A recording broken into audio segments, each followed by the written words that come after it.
Hello friends, कैसे हैं आप सभी। उम्मीद करता हूँ सभी मज़े में होंगे, बहुत अच्छे होंगे भाई। और आज हम करने वाले हैं chapter number 5 start, introduction to Euclid's geometry. Class 9 का चैप्टर नंबर 5 है ये, और हम सॉल्यूशन कर रहे हैं एलिमेंट्स ऑफ मैथमेटिक्स से।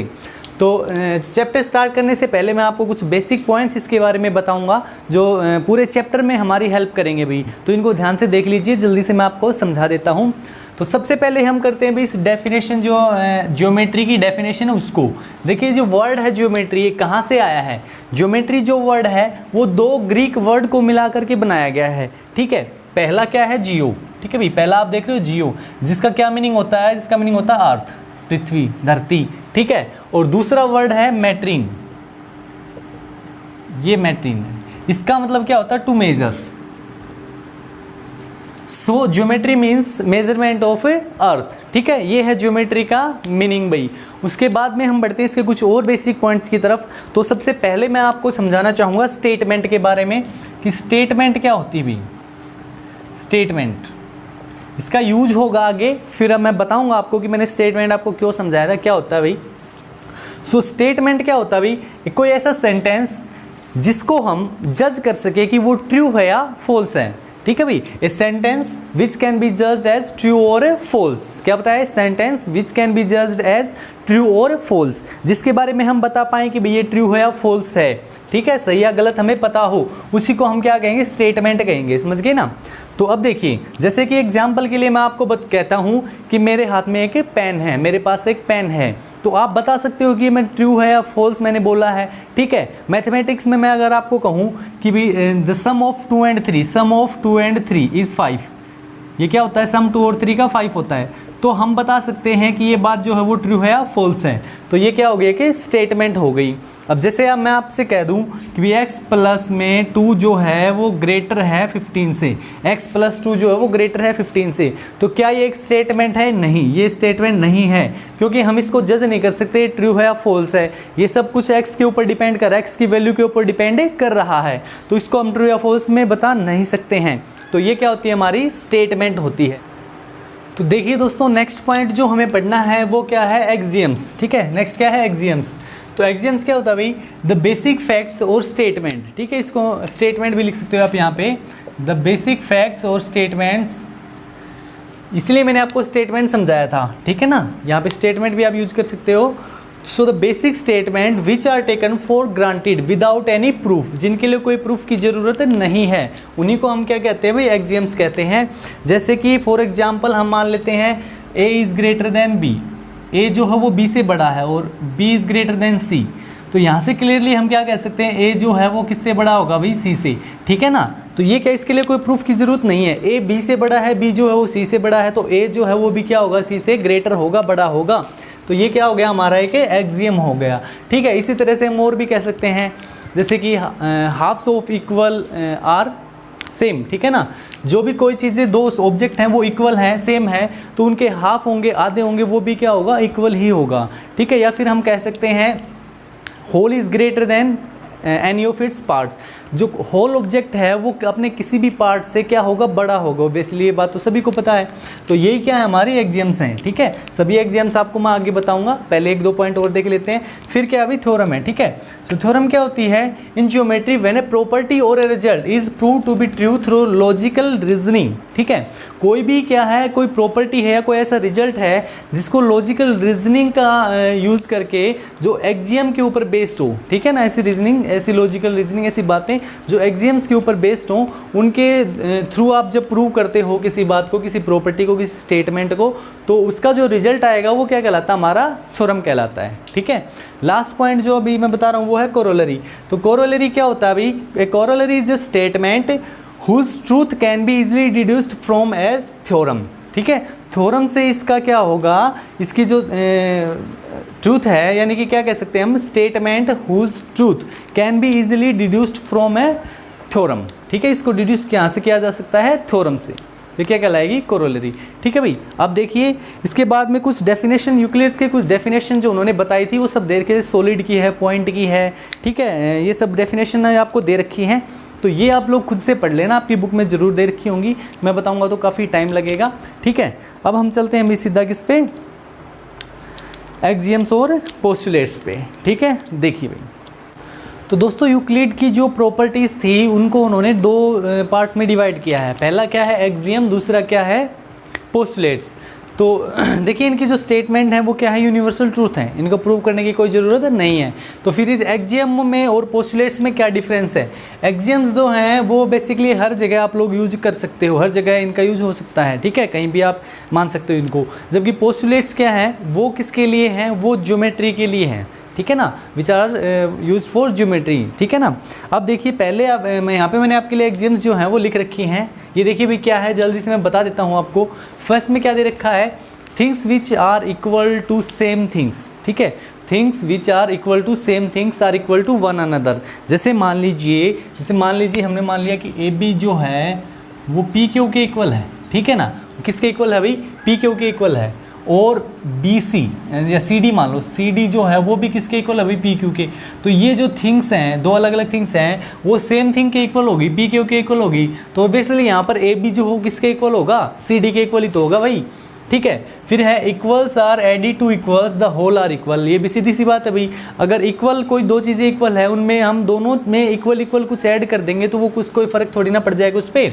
जैसे मान लीजिए हमें दे रखा है 2x + 1 इज इक्वल टू दे रखा है 11, 2x + 1 इज इक्वल टू क्या है 11।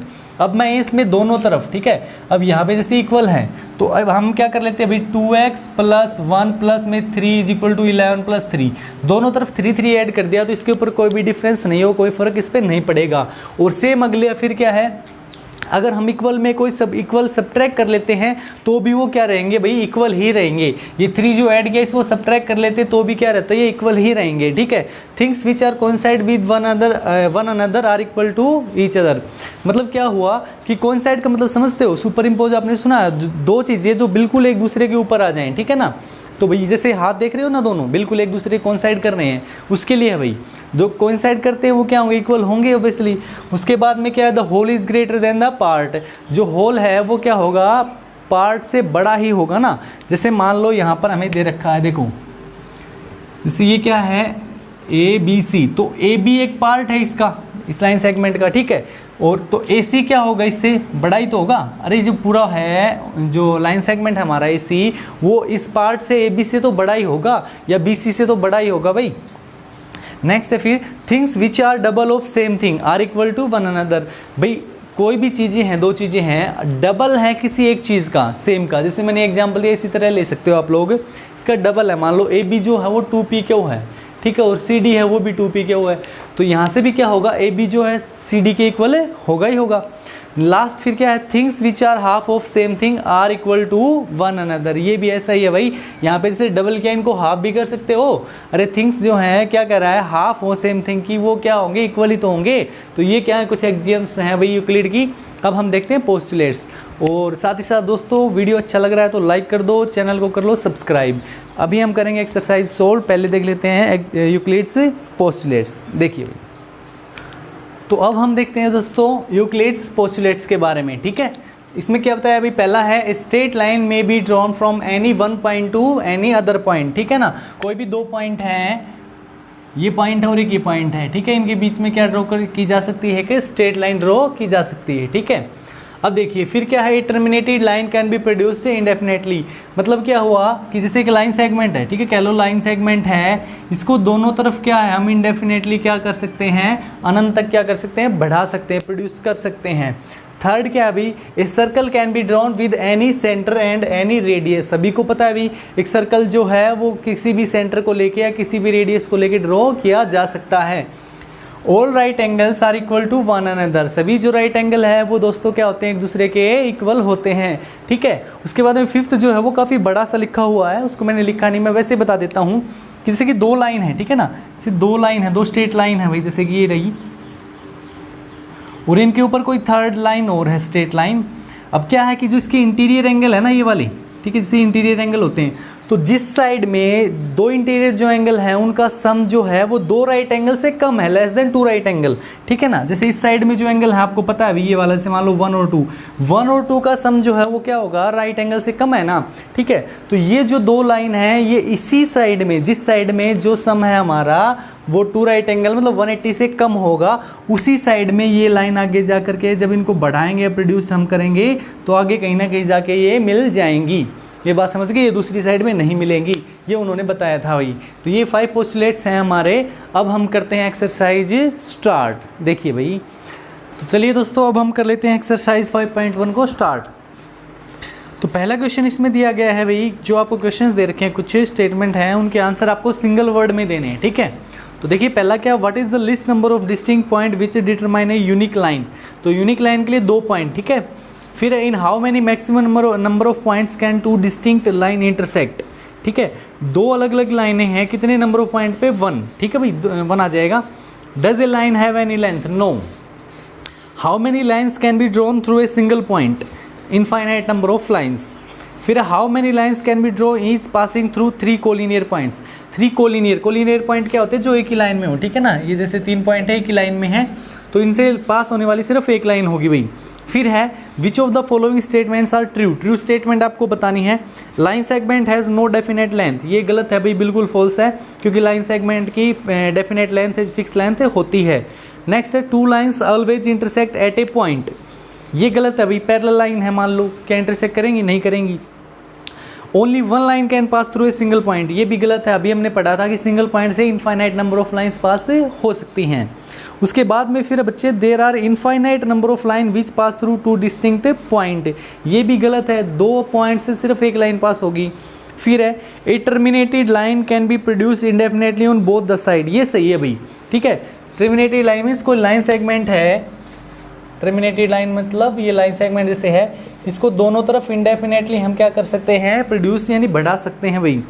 फिर if 2 circles are equal then their radii are also equal, अगर 2 सर्कल इक्वल हैं कब होंगे, जब उनकी रेडियस क्या हो भाई, सेम हो, इक्वल हो, ठीक है।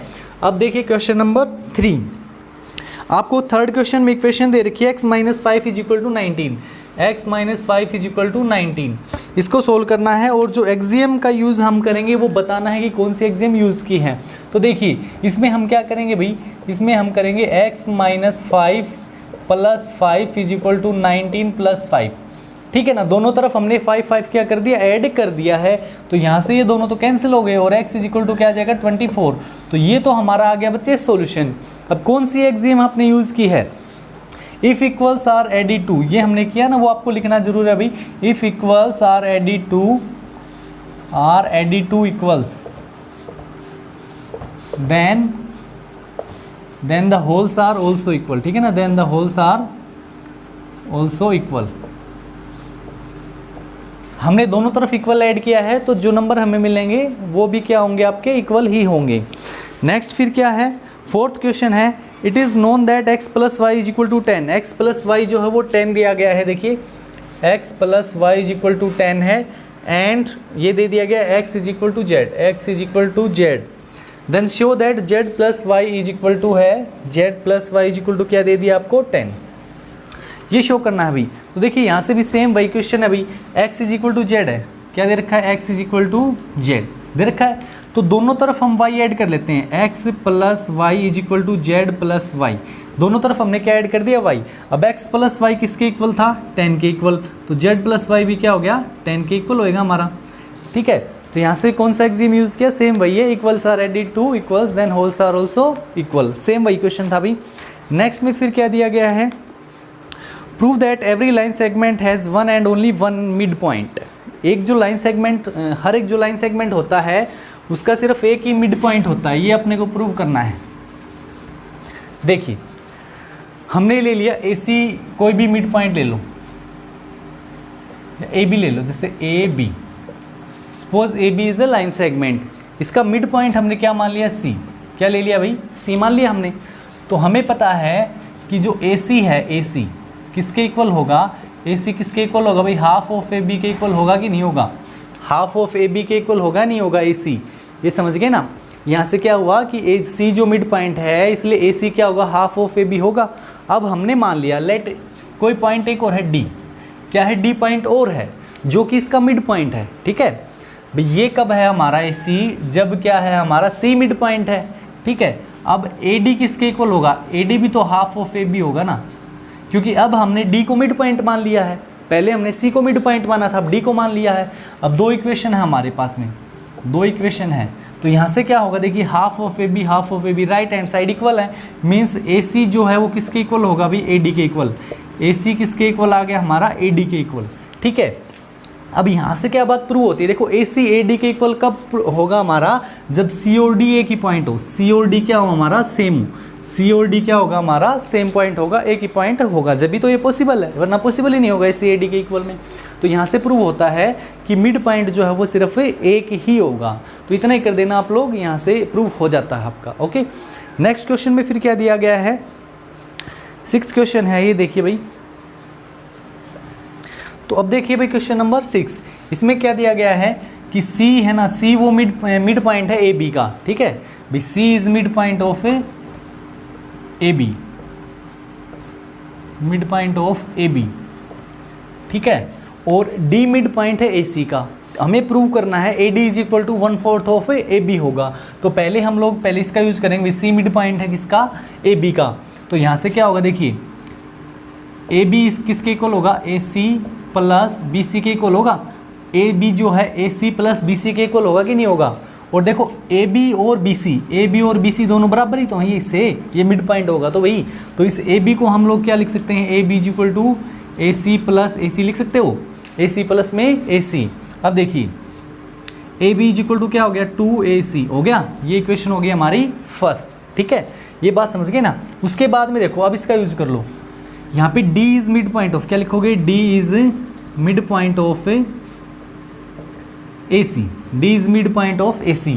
तो यहाँ पे AC को हम लोग क्या लिख सकते हैं, AC इज इक्वल टू क्या हो जाएगा भाई, AD प्लस में DC या CD, AD प्लस में CD या DC लिख लोगे, ठीक है। AC क्या हो गया हमारा, AD प्लस में DC हो गया कि नहीं हो गया, ठीक है। और AD और DC बराबर है, देखो हमें तो AD चाहिए ना, AD को रख लो, AD और DC दोनों या CD कह लो, दोनों बराबर हैं। तो AC क्या लिख लोगे, AD प्लस में AD, AD प्लस में AD, यानी कि AC क्या आ गया, 2 इंटू AD आ गया भाई। AC की वैल्यू क्या आ गई, 2 इंटू AD।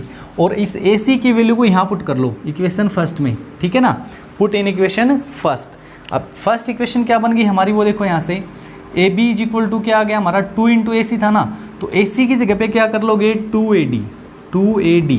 समझ गए ये बात भाई। ए सी जो है उसकी जगह पे क्या पुट कर लिया हमने, 2AD, 2 पहले से था यहाँ पे, तो कितना हो गया, A B is equal to क्या आ गया हमारा, 4AD, क्या आ गया ये 4AD। अब AD किसके इक्वल आ जाएगा, AD, 4 यहाँ ले आओ, तो क्या हो गया ये AB अपॉन में 4, AB अपॉन में 4, यही तो प्रूव करना था कि 1/4 ऑफ AB है AD, ठीक है। तो ये प्रूफ आ गया हमारा। फिर से बता देता हूँ जल्दी से, C इसका मिड पॉइंट है, तो AC और CB के इक्वल होगा AB सॉरी, ठीक है। और AC और CB दोनों बराबर हैं, तो यहाँ पे BC की जगह क्या रख लिया हमने, AC, ये आ गया हमारा AB is equal to 2AC। Same फिर इसमें ऐसे करना है, यहाँ पर AD प्लस AD लिख लो AC के इक्वल, ठीक है। और AC की वैल्यू फर्स्ट में पुट कर देना, आपका आंसर, आपको जो प्रूव करना था वो प्रूफ हो गया। तो बच्चों देखो, अगर आप लोगों ने अभी तक सब्सक्राइब नहीं किया है तो कर दो, और वीडियो को ज़रूर लाइक कर दो भाई, अच्छा लग रहा है तो, और शेयर कर दो अपने दोस्तों में। अब हम करते हैं क्वेश्चन नंबर 7। तो देखिए दोस्तों, क्वेश्चन नंबर 7 में क्या दे रखा हमें दे रखा AB BC दोनों इक्वल हैं, ठीक है ना, AB और BC दोनों इक्वल हैं, और BX यानी कि ये वाला पार्ट BY के इक्वल है। तो शो करना है कि जो AX और CY बच के हमारे नीचे वाले पार्ट ये भी इक्वल होंगे। बिल्कुल ईजी सा है, देखिए जो AB है किसके इक्वल है, BC के इक्वल, किसके इक्वल है भाई, BC के इक्वल। हमने क्या किया, इनमें से सब्ट्रैक्ट कर लेंगे हम, AB में से सब्ट्रैक्ट कर देंगे BX, ठीक है, AB में से सब्ट्रैक्ट कर दिया BX, और CY में सॉरी क्या था ये, BC में से सब्ट्रैक्ट हम क्या कर लेंगे BY, ठीक है ना, BC में से सब्ट्रैक्ट कर लेंगे हमें BY, ठीक है ना। अब क्या हुआ देखिए, AB में से अगर BX सब्ट्रैक्ट हो गया, BX अगर सब्ट्रैक्ट हो गया तो क्या बच गया हमारा AX, क्या बचा AX, और यहाँ से BC में से अगर ये CY सब्ट्रैक्ट हो गया तो क्या बचेगा BY क्या था, क्या हमने सॉरी BY क्या था भाई, CY हमारा बच गया, ठीक है ना, यही प्रूव करना था ना, AX is equal to CY। अब यहाँ से कौन सा एक्सियम हमने यूज़ किया है उसको भी लिखना है आपको। तो क्या यूज़ किया, देखिए BX और BY, बी एक्स और बी वाई दोनों क्या थे, इक्वल थे, दे रखे हैं आपको, गिवन है भाई ये, ठीक है ना, बी एक्स और बी वाई क्या है, इक्वल हैं। So when equal are subtracted from equal then the remainder are also equal, ये आप लोग लिख लेना खुद से, ठीक है ना, when equal are subtracted from equals then the remainder are also equal, ये एग्जाम हमने यहाँ पे यूज किया है। अब हम बढ़ते हैं क्वेश्चन नंबर 8 पे। 8th क्वेश्चन में क्या है, देखिए ये भी सेम है आपका, इसमें क्या है कि वन एंगल जो है वो 2 के इक्वल है और 2 किसके इक्वल है, 3 के इक्वल हो, तो यहाँ से क्या प्रूव करना है हमें, 1 जो है वो 3 के इक्वल होगा, तो बिल्कुल होगा भाई, ठीक है ना। आप लोगों को लिखना क्या, यही तो लिखना 1 is equal to 2 and 2 is equal to 3। Equation first, equation number 2 from first and 2, ठीक है ना, फ्रॉम फर्स्ट एंड सेकेंड क्या प्रूव हो गया हमारा, 1 किसके इक्वल होगा, 3 के इक्वल भी होगा। तो एक्सियम कौन सा यूज किया हमने, things which are equal to same thing are equal to one another, ठीक है भाई, कौन सा एक्सियम यूज हुआ हमारा, things which are equal to same thing are equal to one another. अब देखते हैं हम लोग क्वेश्चन नंबर 9। क्वेश्चन नंबर 9 भी ऐसा ही भी सेम है, ठीक है, क्वेश्चन नंबर 9 सेम है। अब देखिए 10th क्वेश्चन, 10th करवा देता हूँ मैं आपको, 10, 11 और 12 3 क्वेश्चन और बचे हैं ना आपके। 10th में क्या है अभी देखिए जल्दी से, कंप्लीट एक्सरसाइज आज हम कर लेते हैं और कल से हम स्टार्ट करेंगे अपना चैप्टर नंबर 6। सो 10th क्वेश्चन में आपको दे दिया भाई, देखिए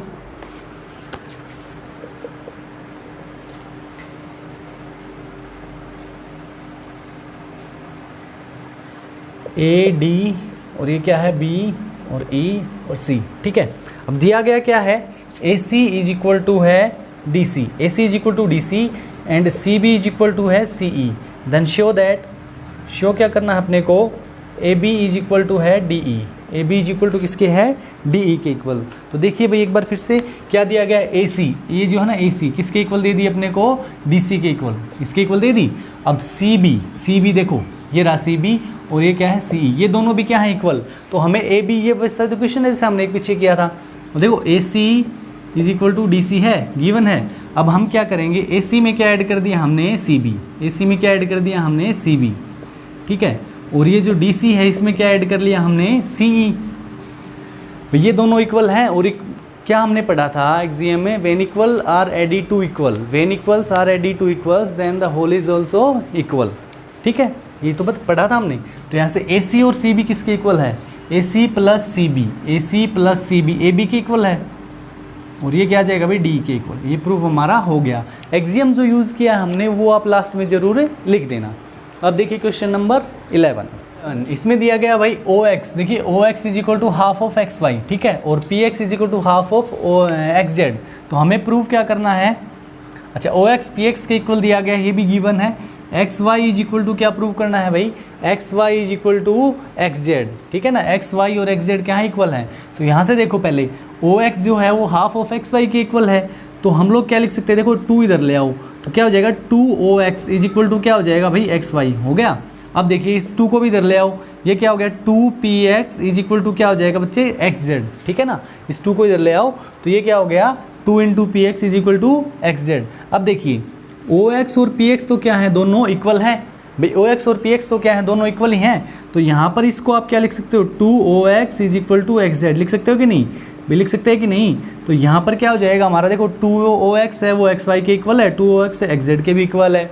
सो things which are equal to equal are equal to one another, ये हमने एक्सियम यहाँ पे यूज कर लिया है, ठीक है। फ्रॉम फर्स्ट एंड सेकंड हम क्या कह सकते हैं, XY इज इक्वल टू है XZ, XY is equal to है XZ, ठीक है भाई, समझ में आ गया होगा।